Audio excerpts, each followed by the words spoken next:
কাছে গেলে সব ছাত্র দেওয়া যায় না। সামনে আও। 1 নম্বরে শরীর পাক, 2 নম্বরে কাপড় পাক, 3 নম্বরে নামাজের জায়গা পাক, 4 নম্বরে 70 টাকা,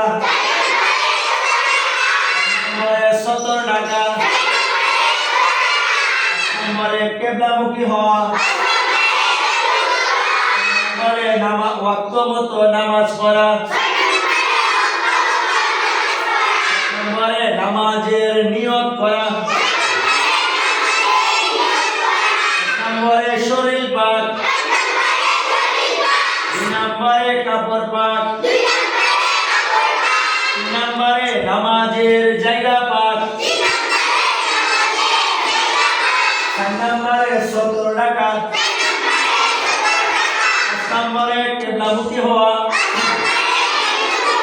6 নম্বরে ওয়াক্ত মতো নামাজ পড়া, 7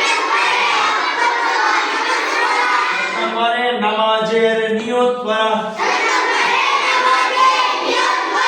এই হলো 7টি ফরজ। এই হলো কয়টি ফরজ?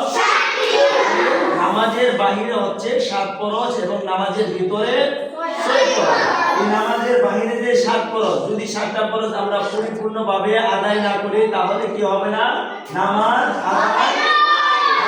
এর জন্য সর্বপ্রথম শরীর পবিত্র করতে হবে। শরীর কি করতে হবে? আমরা যে কাপড় পরবো সেই কাপড়টা পবিত্র হতে হবে। নামাজের জায়গা অর্থাৎ যেই জায়গার মধ্যে দাঁড়ায় আমি নামাজ পড়বো সেই জায়গাটা কি করতে হবে?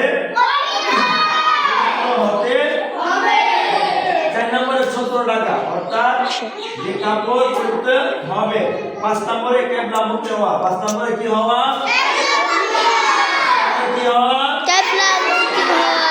দিকে দাঁড়িয়ে কি করতে হবে? নামাজ আদায় করতে হবে। 6 নম্বরে হচ্ছে ওয়াক্ত মতে অর্থাৎ নামাজের একটা ওয়াক্ত আছে, সময় আছে, সেই সময় মতে কি করতে হবে?